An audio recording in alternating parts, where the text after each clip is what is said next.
افروز جملہ اساتذہ کرام، عزیز طلباء، السلام علیکم ورحمۃ اللہ وبرکاتہ۔ الحمدللہ رب العالمین، والصلاة والسلام علی سید الانبیاء والمرسلین، اما بعد فاعوذ باللہ من الشیطان الرجیم، بسم اللہ الرحمن الرحیم۔ ان الذین ینادونک من وراء الحجرات اکثرهم لا یعقلون۔ صدق اللہ العظیم وصدق رسولہ النبی الکریم، ونحن علی ذلک لمن الشاہدین والشاکرین، والحمدللہ رب العالمین۔ آئیے ہم اور آپ سب سے پہلے عقیدت و محبت کے ساتھ حضور سید عالم نور مجسم صلی اللہ تعالیٰ علیہ وآلہ وسلم کے بارگاہ بیکس پناہ میں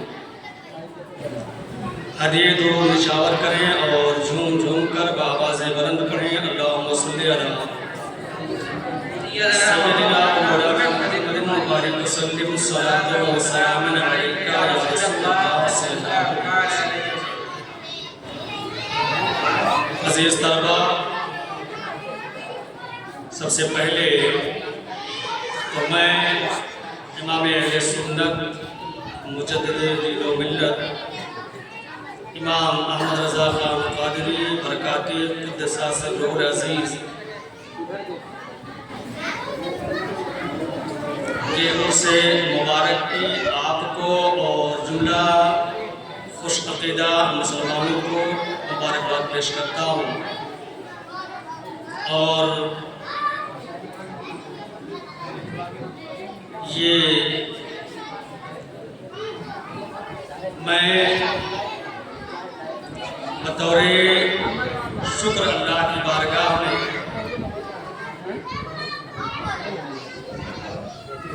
عرض گزار ہوں کہ مولا کریم انہیں اس مبارک موقع پر جیسے کم ترین انسان کو بولنے کا موقع تھا۔ عزیز طلباء، امام اہل سنت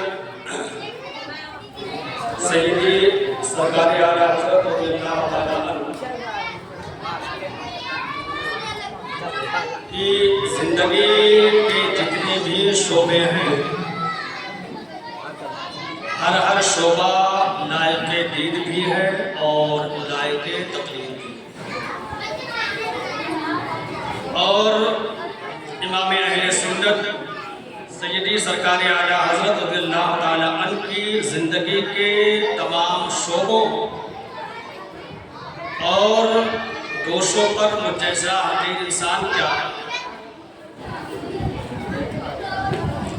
کوئی اپنے وقت کا امام وقت، امام فن بھی بمشکل بیان کرنے کی کوشش کرتا ہے۔ اس لیے میں جو سب سے بہتر اور مناسب سمجھتا ہوں وہ یہ ہے کہ آج کی اپنی اس مختصر سی گفتگو میں آپ کے سامنے امام اہل سنت رضی اللہ تعالیٰ عنہ کی زندگی کا وہ حصہ آپ کی نگاہوں کے سامنے پیش کروں جو آپ کے لیے دنیا اور آخرت میں فائدہ ہے۔ آپ طالب علم ہیں، علم دین حاصل کرنے کے لیے دارالعلوم، جسے رسول کائنات صلی اللہ علیہ وآلہ وسلم کا گھر بھی کہا جاتا ہے، وہاں پر حاضر ہیں۔ اس لیے بہتر وقت اور جگہ اور سامعین سبوں کا تقاضا یہی ہے کہ جو اس وقت اور اس محفل اور اس جگہ کا تقاضا ہے اس تقاضے پر عمل کرنے کی کوشش کریں۔ سب سے پہلے اساتذہ اور طلباء